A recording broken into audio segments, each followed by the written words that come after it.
Welcome back to the podcast for Cultural Reformation, brought to you by the Ezra Institute.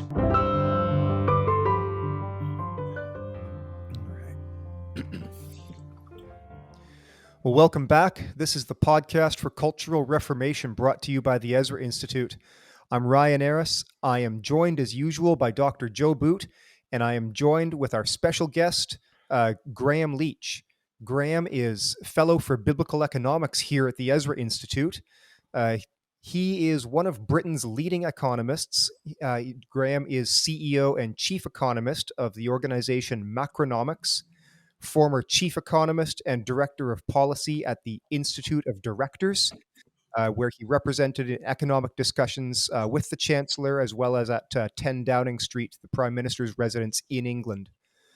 Graeme's visiting professor of economic policy and a senior fellow of the Legatum Institute in London, a member of the IEA Shadow Monetary Policy Committee, and a life fellow of the Institute of Directors. Graeme also teaches graduate students in macroeconomics at Cardiff University Business School.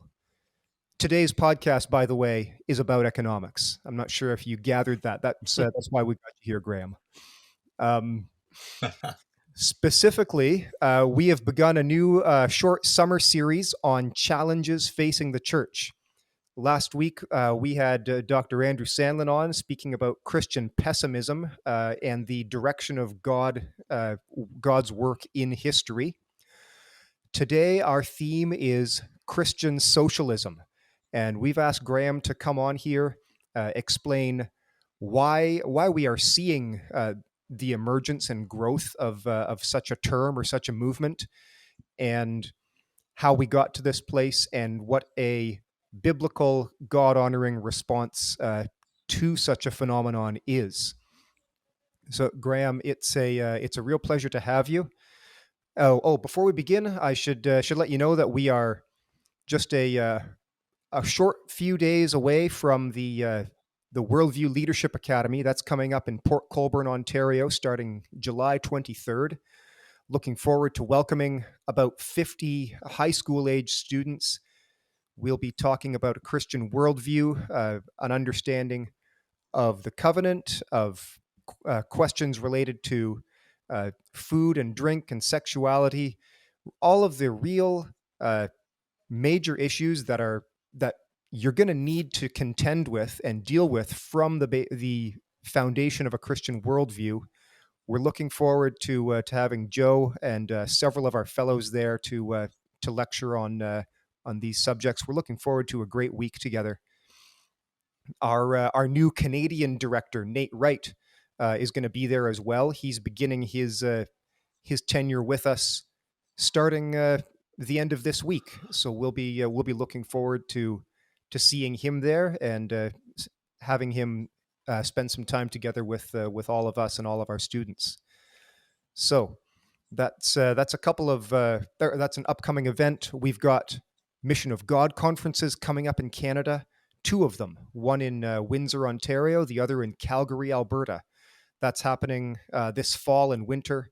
And again, details will be available on our website, ezrainstitute.com. Stay tuned for that. We'll have more information announced here on the show, as well as out on social media and on the web as it gets finalized and concretized. So without further ado, Joe, I'd like to turn it over to you to get started on some questions for Graeme about where are we and how did we get here? Awesome. Thanks, Ryan.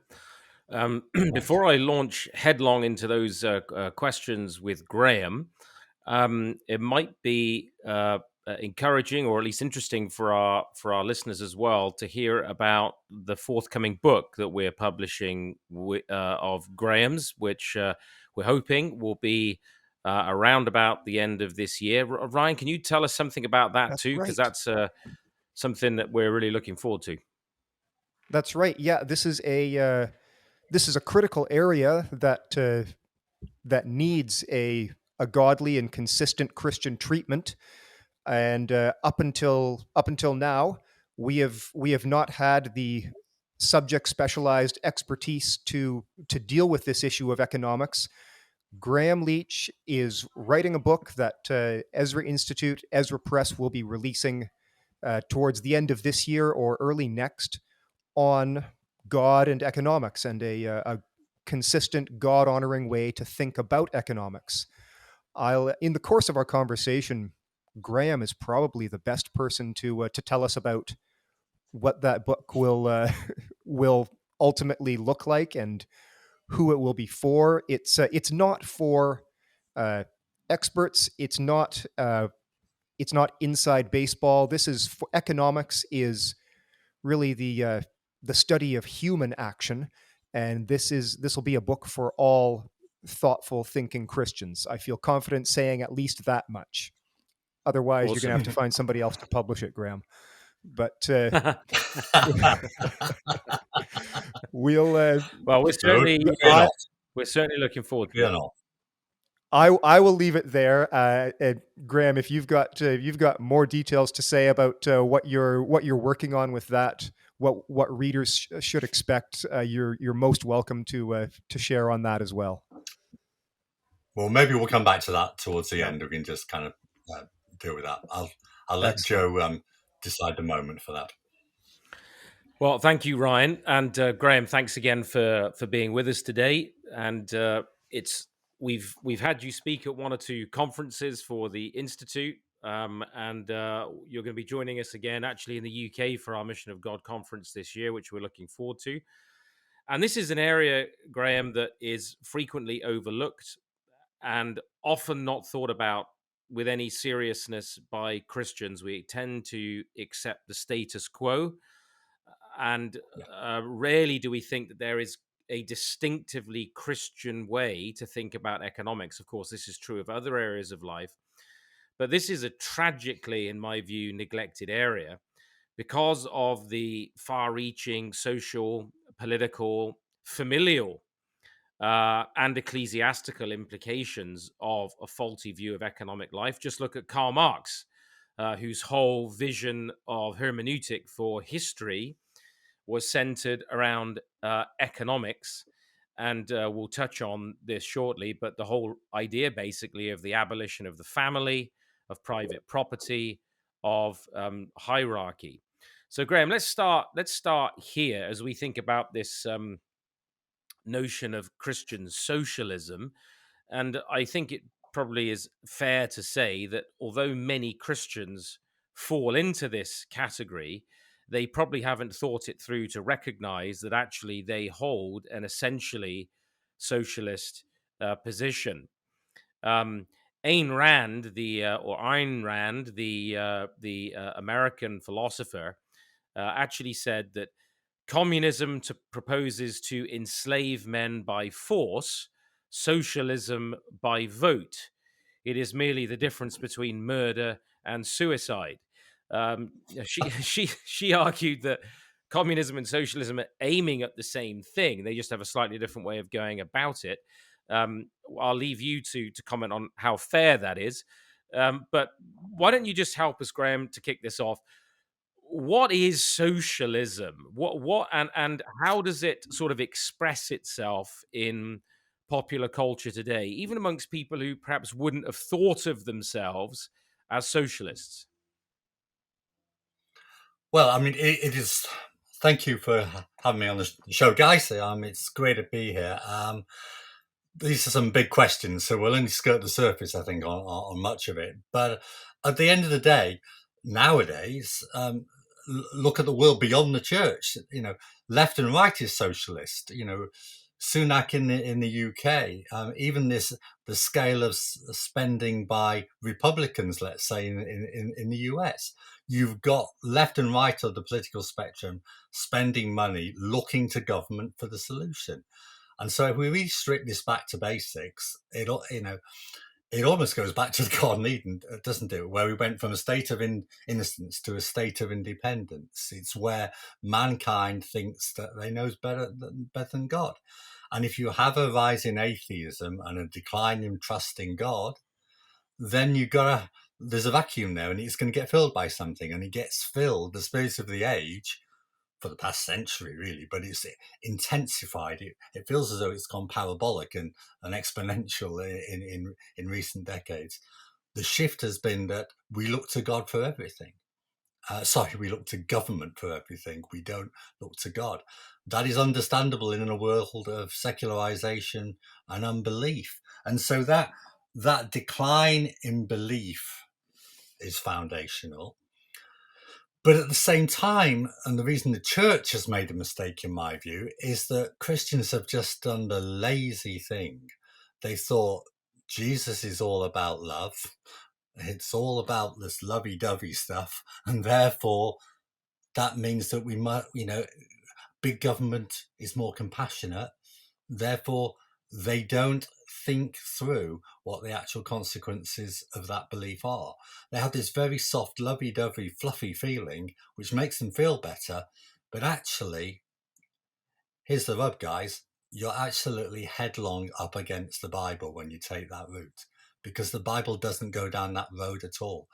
Look at the admonitions in the Old Testament about Israel taking a king.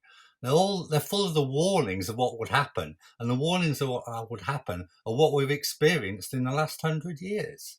Yeah, It's coercive. It's not free.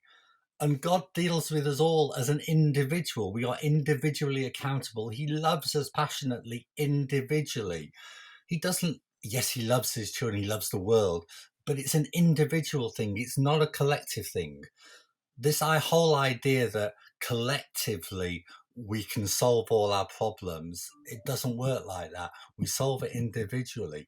And if we're going to love our neighbor in this way, when Christians think we've got to love our neighbor, which is absolutely correct, absolutely, we all know that, but then they've got to say this, okay, do I take the Good Samaritan route here, or do I pass by on the other side? To go down the socialist route is to pass by the other side. It's to pass the responsibility to somebody else. It's to vote for somebody else. It's actually to vote. It's actually to vote for somebody else to pay for it and not you to pay for it, because inevitably in a fallen world, it's the rich which get drawn upon to pay for this.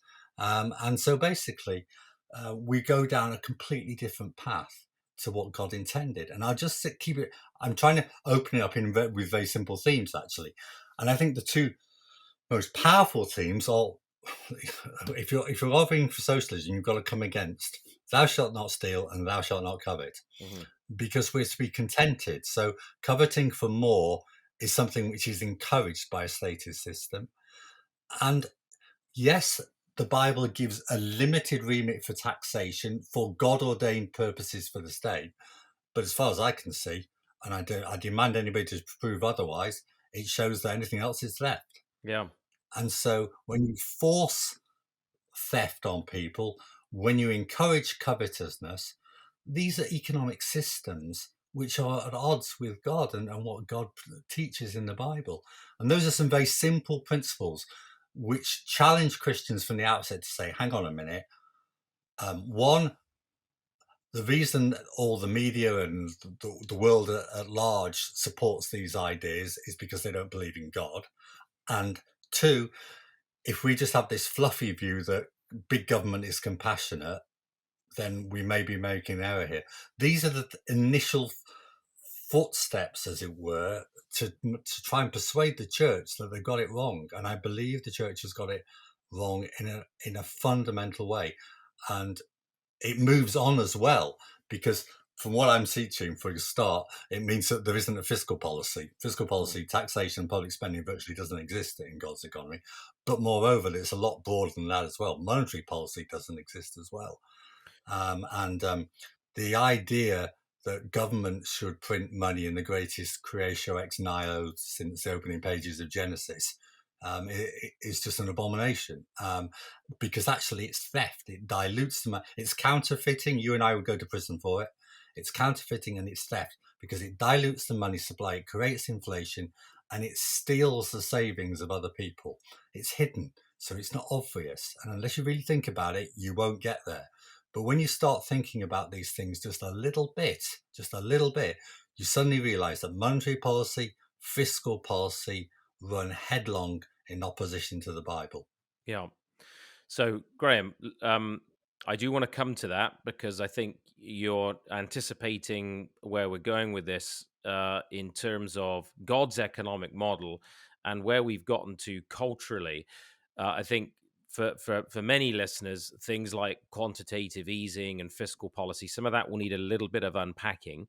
But it seems to me that in terms of Yeah, the fundamental question that we've posed there about socialism. I mean, remember, I think it was Margaret Thatcher who famously said the problem with socialism is that eventually you run out of other people's money. it was Um, money. and you've in a number of different ways, what you've alluded to there is, I mean, Karl Marx saw socialism as a transitional phase on the way to full-blown communism. But what you've alluded to there is that socialism, fundamentally uh, is about steadily eroding, actually, the reality of private property through theft, and the interference or the perpetual involvement and intervention of the state in essentially managing or seeking to manage, as though it's God, that incredible thing called the economy. And the ways in which socialism seeks to do this that you've mentioned, I scribbled them down while you were talking, is interventionism, which we are incredibly accustomed to, redistribution, because the taxation system that you've talked about is progressive, and confiscation, because it's also inherently confiscatory, in order that those resources can essentially be owned by the state, which is the classic Marxist ideal, that not just that actually the eventually for Marx it was the whole means of production would be owned by the state. Nationalization is one thing, we've seen plenty of that.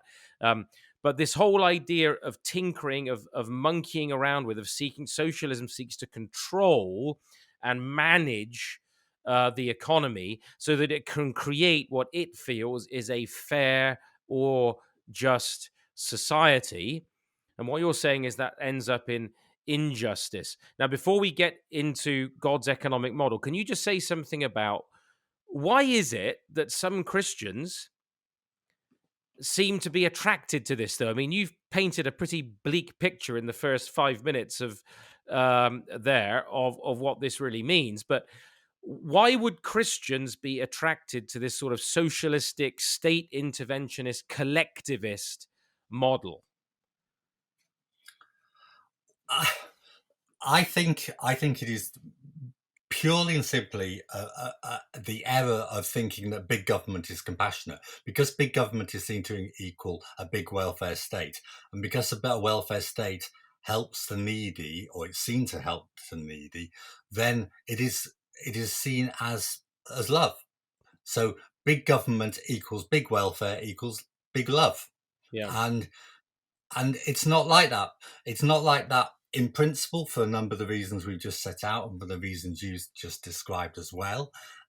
In practice, it doesn't work. I mean, if it's God's system, then God will bless it. And every state's, the bigger the state gets, the less he blesses the economy. So that's God shaking you and slapping you across the face and saying, guys, watch out here.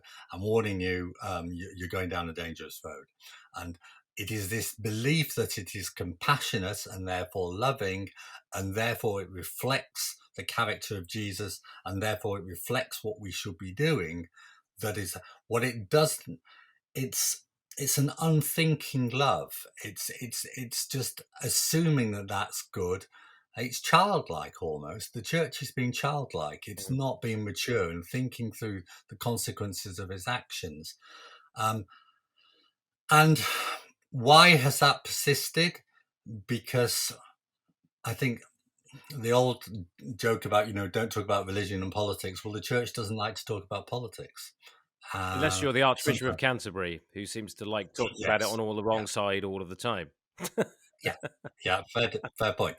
And those who grab the mic are not, in my view, always taking a biblical line on these matters, because the Bible is clear there. It's a minimal role of government, and it's so blatant and so clear, and it comes across so clearly that one wonders why. You have to ask the question, which you do. And my only explanation, and it's probably a feeble one, to be honest, Joe, is that I think people are just lazy and they just think it's compassionate, therefore it's good. And I think it also goes back to a misrepresentation. I think that the church has been deluded by the world here as well, because there is an assumption that before the state grew, then it was a harsh, cruel, evolutionary survival of the fittest out there, and that's what ended up with the 1930s economy. Now, this is and the Depression. Well, again, like so many things in the world, this is a gross misrepresentation of the truth. In my book, I point out the contrast between the 1930s and the 1920s. In the early 1920s, in the wake of the First World War and the Spanish flu pandemic, the US economy went into a deep downward spiral. But the government didn't intervene. Back then, the central bank didn't intervene then either. It was only a few years old and it was lacking in confidence. And so basically, market forces were left to work. God's price system was left to work. It's a miraculous price system. When do people think about the economy? They just need to think about how we don't have queues, why we don't have surpluses or shortages day in, day out in all the goods we face. We don't, because the price system is allowed to work. And it's a miracle, and we'll come back to that in a minute. But the price system was allowed to work in the early 1920s. Within 2 years, massive unemployment had returned to normal levels, output had been recovered, and the bad debt situation had been worked its way out, and the economy was fit to roar for the 1920s. Fast forward 10 years, and the downturn then, which was actually as a result of excess central bank activity by then. But what happened then? Governments intervened. They didn't allow God's price system to work. Prices didn't fall. Markets couldn't clear, and we ended up with mass unemployment. But the picture of the time, and I think it's partly due to the invention of television at that time and cinema, and the fact that you had images day in, day out of unemployment queues, which resonated in people's minds with capitalism, and so they blamed the market and they believed government was good, and therefore more government must be even better. Mm-hmm. And so I think there's a bit of a legacy factor here from the misrepresentation of the facts. Mm-hmm. But that still goes on. Every economics history students at university will still parrot the 1930s. It was due to the failure of capitalism argument. They have no knowledge of the facts of what happens in the early 1920s. No. And that is one of the contrasts. Wherever you look, in God's system, actually, inflation is bad, deflation is good. Deflation comes because we're more productive, we do better things, we do things more efficiently, and so we're actually able to reduce prices. Things, we saw that in electronic goods over the last 20 years. They cut all televisions. They're initially expensive, but we get to make them better, economies of scale, boom, boom, boom, and things become cheaper. That's God's blessing. That's actually saying He rewards efficiency, it also encourages us to save. And all these things are threatened by the growth of government, because now in the Keynesian, Keynes, the most famous English economist, probably the most famous economist of the 20th century without any doubt, he a fundamentally immoral man. He would be locked up as a paedophile now, and I don't believe in cancelling people, but I do believe you should cancel Keynes because of his behaviour there. But nobody talks about it. But his antagonism, he mocked Christianity and the Trinity. His antagonism towards things Christian was so great that one wonders whether it motivated some of his economic views. Of course. And his most famous economic view really was his paradox of thrift, where he basically said that, while saving might be an individual virtue, it was a collective vice, because if everybody saved at the same time, then you wouldn't have any consumer spending, therefore the economy would crash. I haven't got the time to go into why this is all wrong, but it sounds good on paper, but when it sounds too good to be true, it probably is, and it most definitely is. And he was opposed to saving, and yet the Bible teaches that hard work, thrift, putting money aside, investing for the future is the way to run an economy. And yet he attacked it full on. And he attacked saving. And by attacking saving, he was also really saying, don't save for a rainy day, trust in the state, it'll come to rescue you. Well, it won't. But we've got away with it, but this won't be forever. And my book shows you most definitely why the greatest economic crash in history is just around the corner.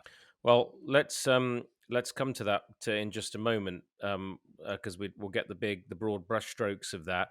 It's interesting the way you started that by talking about Christians thinking of that they are being loving by adopting this model, because again, my mind goes to Marx. I'm writing something at the moment on Marx, and the Marxists really actually thought and they spoke in terms of love, that actually the problem with our current economic system, our current social system that's bound to it, is that it's based in the idea of a juridical community where justice is important. And you mentioned not stealing and not coveting and these fundamental laws of God. Well, that's all to do with justice. But in the truly socialist society, you don't need justice, it's love, because everything will have been equalized and distributed, and you've got this utopian sort of delusional view of humanity, and it leads to these delusional economic theories that you've talked about that have proved themselves to be unworkable failures. And you talked about First World War and the Depression era. And Graeme, you know better than anyone, I think you talk about it in your book, that there has been an explosion of the welfare state, the sheer size of the state, running in Britain at, I think, 47% of GDP now is basically government spending. So we've gone, from World War I, World War II, the explosion of government dependency. And now, and we'll come to this, I think, at the end. We're on the brink of the collapse of the welfare states of Europe, as the state, basically, this social democracy, this sort of soft socialism, has got bigger and bigger and bigger and bigger. And and of course now people are struggling in all kinds of ways in the wake of the COVID debacle.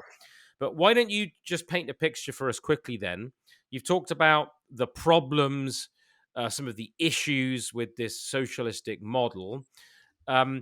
Tell us the statist interventionist model.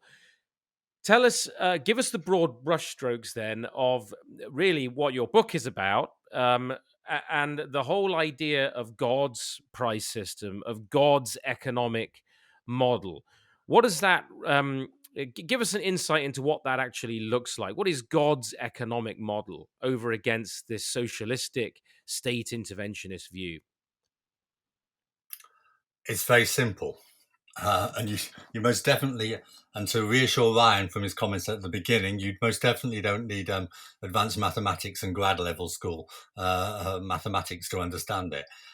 It revolves around the miracle of his price system.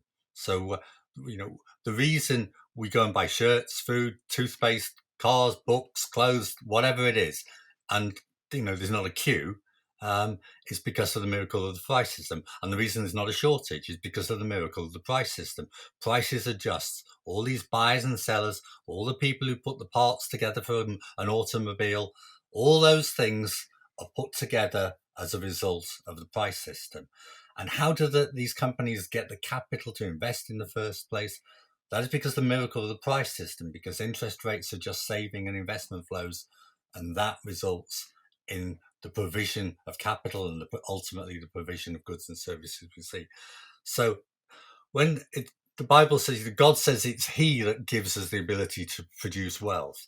Well, yes, He does, in our abilities and in our giftings, but He most of all gives it us in the gift is His gift of the price system. And it is a miraculous thing. We take it for granted. We never think about it. Economists don't think about it either. We only really think about it when it doesn't work. So when it doesn't work is when mankind intervenes. So what happens then? So it introduces planning laws and zone laws, as they've called it in the States, which limit the supply of land. So that raises the price of properties, so people can't afford them. The houses are more expensive than they otherwise would be. And when you restrict the price, then restrict the supply, then you're going to have consequences. If you raise the minimum, if you introduce minimum wage laws, which raise the wage above what you might call the free market price level, then that means that you'll get more supply of workers than there is demand for them, because there'll be more supplied at the higher price, but there won't be the demand for them.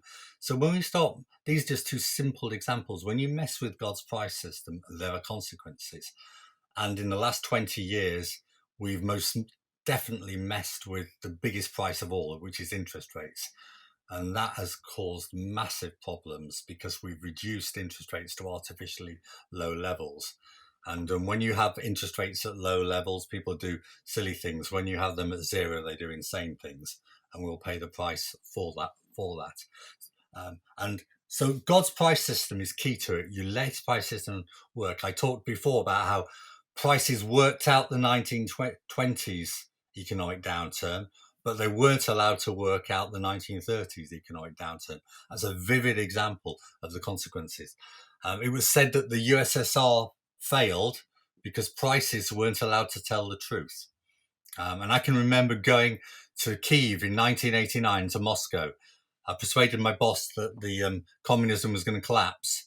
I was about 4 months into my first job, and he thought I'd gone mad, but I managed to persuade him. I said, nobody's talking about it, it's going to collapse. But none of our clients will believe me unless I actually have on-the-ground knowledge. So I went there and I came back.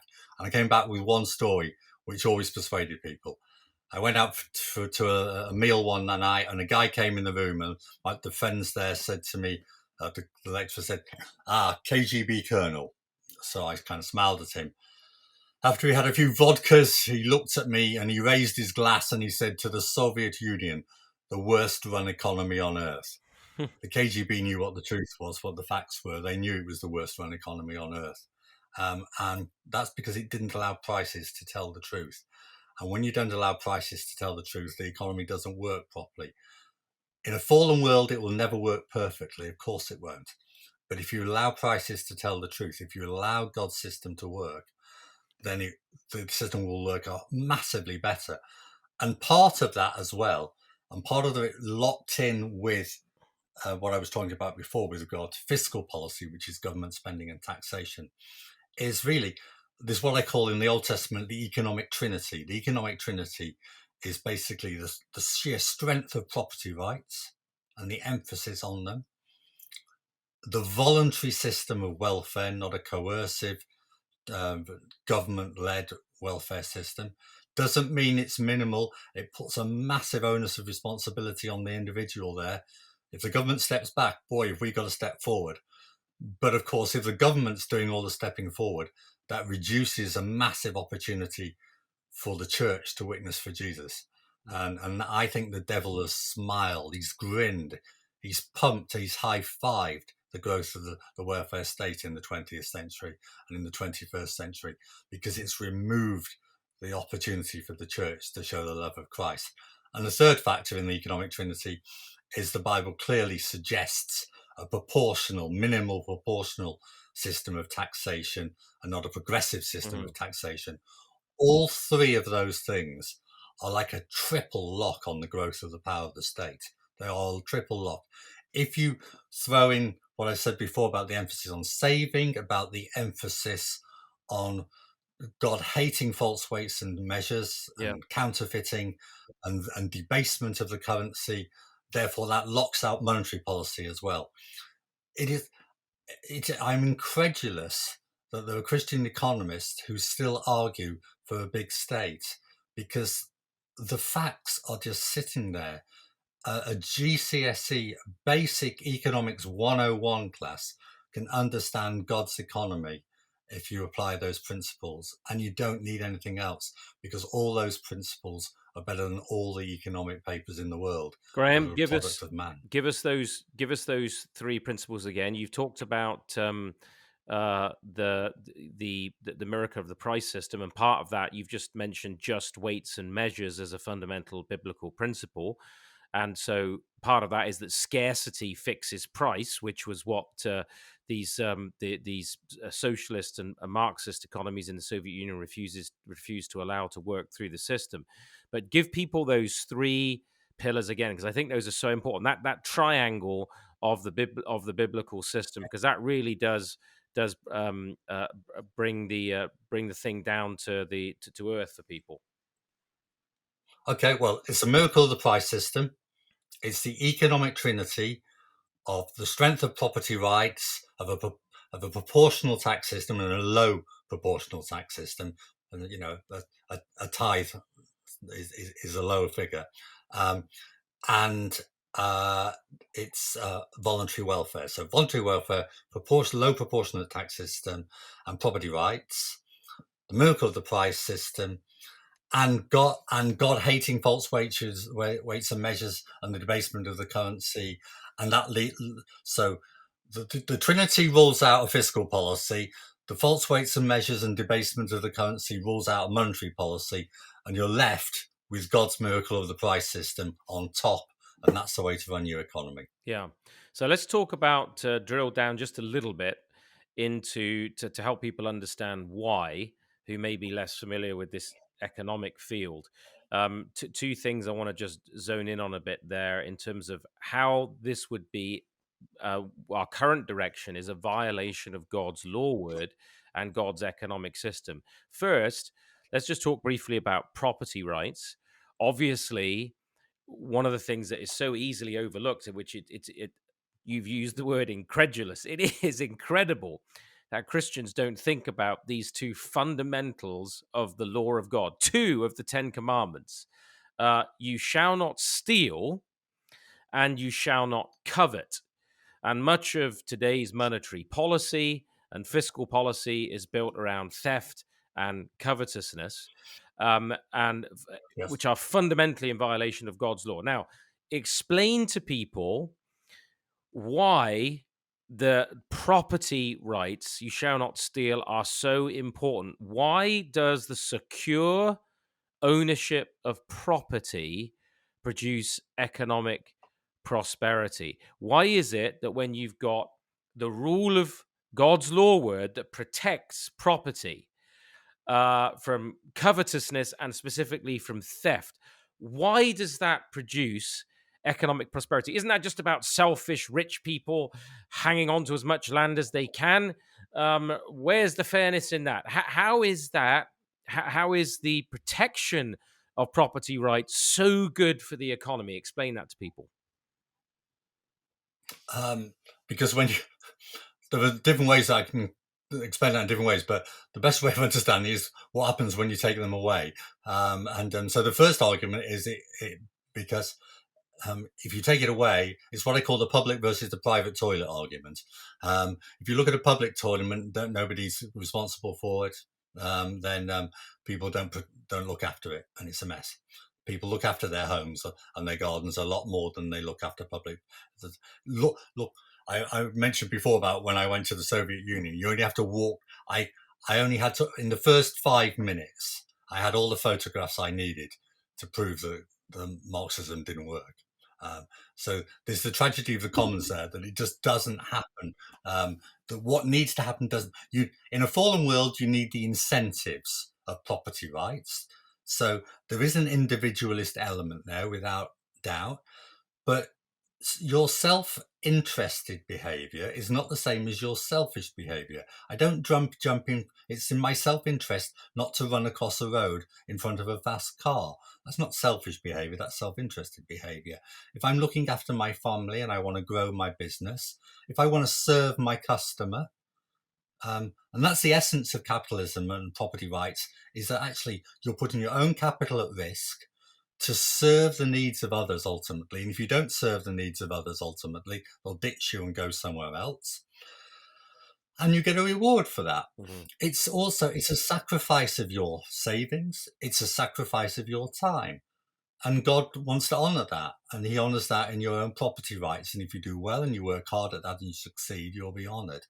Property rights are fundamental, though, from a philosophical angle, and that is because if you don't have that property right, then you have a serious issue of who does have that property right and what they do with it.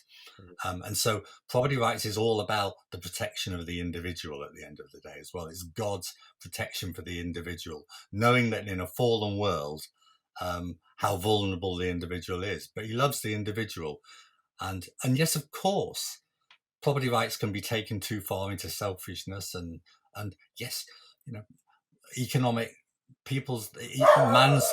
I do apologise. That's my dog making an important point there. But he's questioning me on it. But I've lost my train of thought now. So you need property rights for philosophical reasons. You need them for economic reasons. But overwhelmingly, you need them because of the paramount of the importance of the individual. The individual acting responsibly and exercising his property rights is not that I then encroach on the property rights of another individual. I respect their property rights as well. And so that is why property rights is so important, because it emphasizes individual responsibility. But if you take all that individual responsibility away and you put property rights in the hands of the collective, in the hands of the state, then all that is lost. Yeah, and then who on earth is going to invest in? I mean, wherever you see property rights as being insecure, you drive away investment. So if there's a country that's absolutely, Joe, you're right. The incentives are removed completely, but it's worse than that. It's worse than that. I mean, this is what von Mises and the Austrian school identified, a century ago now. It's what they call the economic calculation problem, which is that a state planner doesn't have the information to know where to allocate, even if they had this brilliant system where they could say, we raised all the money, we just need to know where to put it. Okay, so we don't worry about the incentive. We've raised the money, so we got the money. We just need to know where to put it. They don't know where to put the money. The state planner doesn't. Does he put it in aircraft production? Does he put it in motor car production? Does he put it in garden chair production? They have no means of knowing without a price system. So if they suppress God's price system, then again they're lost. Yeah. And so this is why property rights leads to a price system, because people have a vested interest. The guy who owns the lumber, which gets bought and sold to produce houses or whatever, is incentivized by the price system. The price system is based on property rights. Yeah. So we'll do two more questions here. I wanted to pick up on the second part of that, which is obviously related to taxation, because taxation is what progressive taxation now provides the welfare and the massive growth of the welfare state. And often this is where people are deceived into thinking that this is the loving thing that we take from other people, the provident, the hardworking, the savers, and we redistribute that to others. First, you made a distinction between progressive taxation and proportional taxation, which is the biblical model. The biblical model is proportionate taxation, not progressive taxation. I sometimes give an illustration of this, Graeme, with people, a very simple one. I say, if we're in a meeting somewhere, we're having a conference day, we're listening to Graeme give a lecture on economics, and there's 50 of us in the room, and it's lunchtime, and one or two of us who are not so well paid notice that one of the more highly paid individuals who's at the conference has left their wallet lying around. And in their wallet, there is a serious wad of £100 notes or £50 notes. And because in our relative need, and of course, Marx said, from each according to his ability, to each according to his need. If we employed that principle, then we would say, well, this person stepped out for a minute for lunch, and we raided their wallet and distributed it among those of us who are less well paid. And if I asked the room, on that day, those people who took that money, what are they? They would say they were thieves, that they had stolen, that was theft. But if the government does it, Graeme, if the government as a civil authority does the very same thing, that's called justice.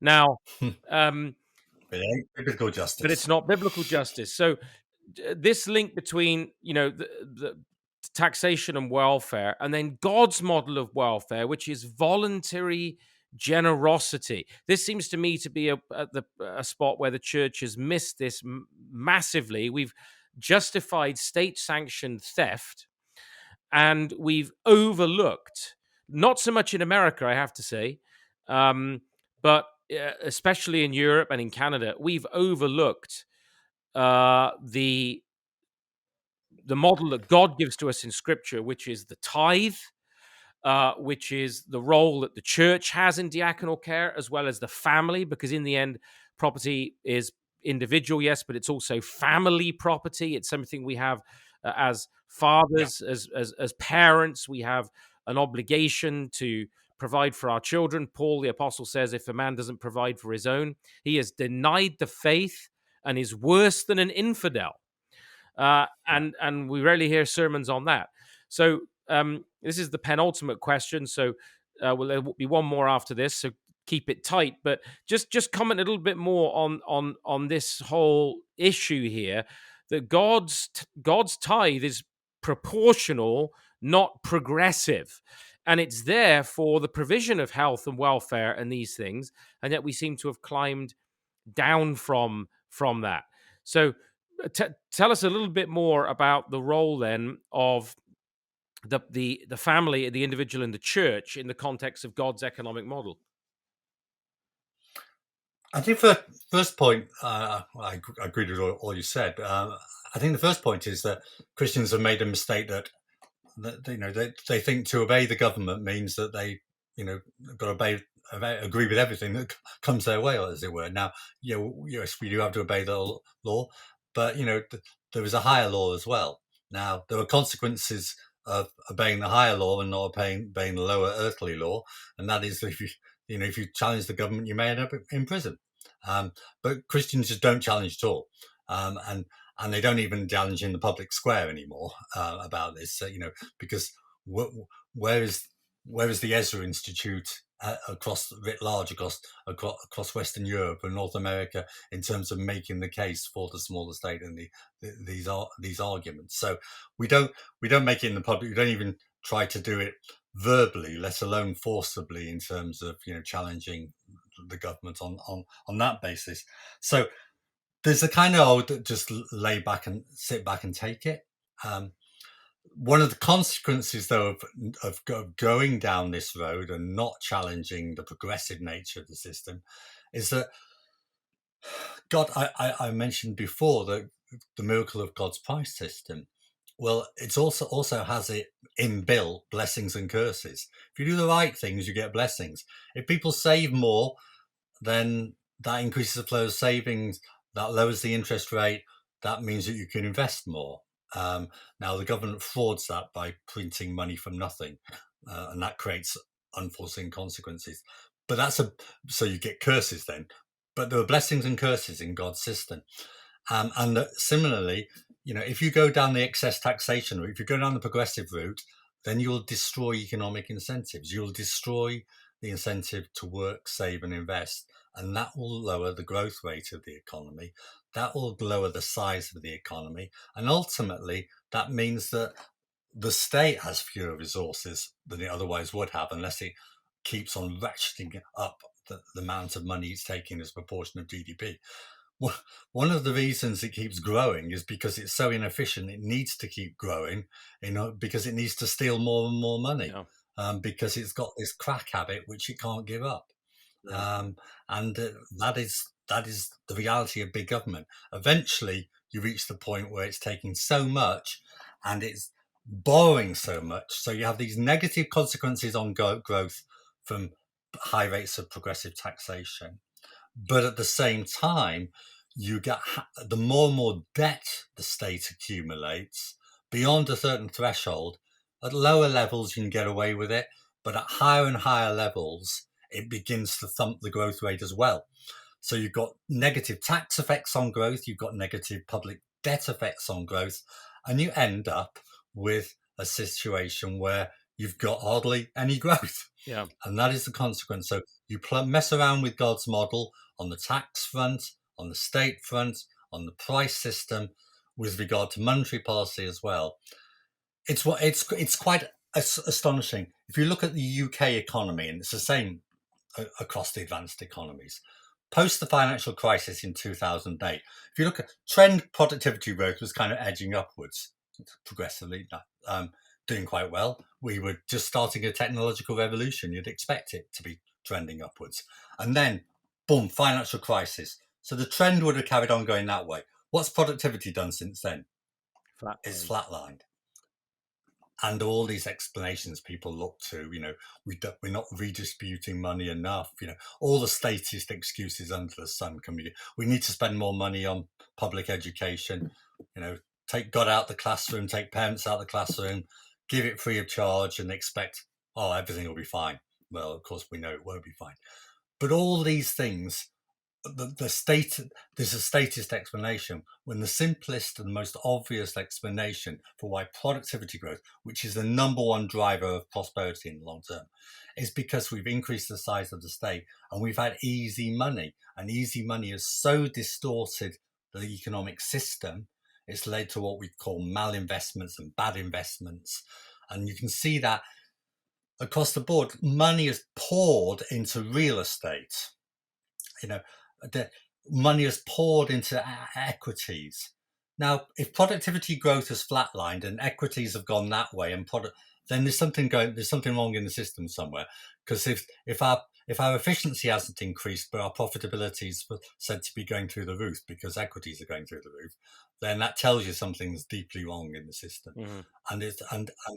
And what it means is that the chickens will come home to roost. Yeah. And so I don't want to kind of finish with your guys too bleak, but I do want to warn them that if you apply God's biblical economic principles to the economy, then something big is coming around the corner because there's a judgment coming on it, because it is not applying God's economic rules.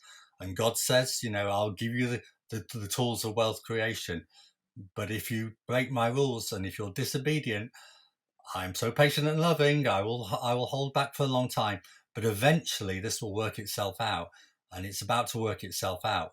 What do? We turn back to him, we repent, we turn back to him, and then this hand of judgment goes away. And so I can express this in theological terms, and I can give you the economic data to back it up as well. There's something big coming around the corner, guys, and you need to be aware of it. Okay, well, let's wrap it up with that issue then, with this last couple of minutes here. You've talked about of course, when the economy doesn't grow and we get God's curse because we've got unsound money and there's these malinvestments, it's always the poor. It's always the most disadvantaged that suffer the most. And this is often neglected because unemployment goes up. The availability of good paying jobs starts to disappear. And so this notion that this is only about people living at the top of the tree. No, this is about everyone. This is about everybody's ability to have access to a viable and growing economy, to have access to employment. To have access to a job that has a future requires that God's economic model is followed, and where there are immediate needs of poverty and short-term needs, then God has his method of dealing with that too. The voluntary charitable sector, the church, the family, which is the biggest welfare institution that God ever created, the Christian family. So those are absolutely vital issues. And you've touched on this last one, the problem we've had, Graeme, for some time, as you said, with cheap money, free money. And again, for the uninitiated, when you talk about things like quantitative easing and so on, that basically means that the government is creating, or the bank is creating, fiat currency. It's basically digitally, just out of thin air, creating money that isn't backed by anything. It just adds masses of so-called stimulus to the economy, and it's all debt. And this is supposedly going to be paid off by future taxes that are unrealizable, of course, in an economy that isn't even growing or is in deep trouble already. And so we've got this tsunami right now. We've got in the West, we've got runaway inflation now. We've got interest rates going up and up and up because that's the only way, or as part of the way that you to restrain inflation. You've got the cost of living crisis then, and you've got this massive, seemingly unpayable debt. Now, it seems to me, Graeme, you can only kick the can down the road for so long. You've given us a bit of a harbinger there. You've also encouraged us to have faith, to trust the Lord, and to be obedient. But just very quickly, what is your prediction for where things are headed economically in the next few years in the West? And give us a couple of thoughts for how we as Christians seek to obey God in the midst of that and do our best to insulate ourselves from the challenges that come when we disobey God's economic model. I think we start apply God's economic model, which is save for a rainy day as well, because I think one needs to be cautious. One needs to reduce their debt exposure. The uncertainty here, though, and I agree with you that you can only kick the can down the road so far. The uncertainty is that the governments could yet kick the can down the road even further. But in doing so, they will create an even greater inflation problem further down the road. So the timing of this is difficult to be absolutely sure. But the day of reckoning begins normally with these things. Every easy money in history, easy money is when we had near zero interest rates since the financial crisis. And that you get your comeuppance when eventually that leads to inflation and interest rate rise is on the level that we've seen over the last 18 months or so in the US, in the UK, and across the globe. So then that reveals, Warren Buffett used to say, when the tide goes out, you find out who's been swimming naked. And when interest rates go up, that's when you find out who's been swimming naked. Because what we've had, to use another analogy, is basically we've had a central bank bartender for years serving free drinks. Mm-hmm. And the guy on the other side of the bar has got absolutely blind drunk. And now the bartender's seen the problem. We stopped the free drinks, and the chap's in a really bad way. So the bartender's only got one solution. He says more free drinks. And so there's a risk that they could serve more free drinks for a little bit longer. But all that does is eventually serve up more inflation. So one's got to be careful here, because if one saves too much and inflation erodes all your savings, it's a difficult one. So we have to be very wise. So I think people should be very, very prayerful about their money and their savings at this time, knowing what to do. But if we are entering the world I think we're entering, then assets such as gold, and this is not an investment advice, but I'm just giving you sound economic logic here, that an asset such as gold becomes very attractive in those sorts of things. Something which has got a hard limit, something which doesn't expose you to inflationary risk, because what the Federal Reserve is doing at the present time is exposing the American economy to grave inflationary risk. In the meantime, how do you get out of this? The way you get out of it is you allow prices to tell the truth. So all those excess prices that are built up, all those equity prices which are way above normal values, all those house prices which are way above normal values. In the UK, the long-term ratio of house prices to incomes 20 years ago was 4. It's now 8. In Greater London, it's 12.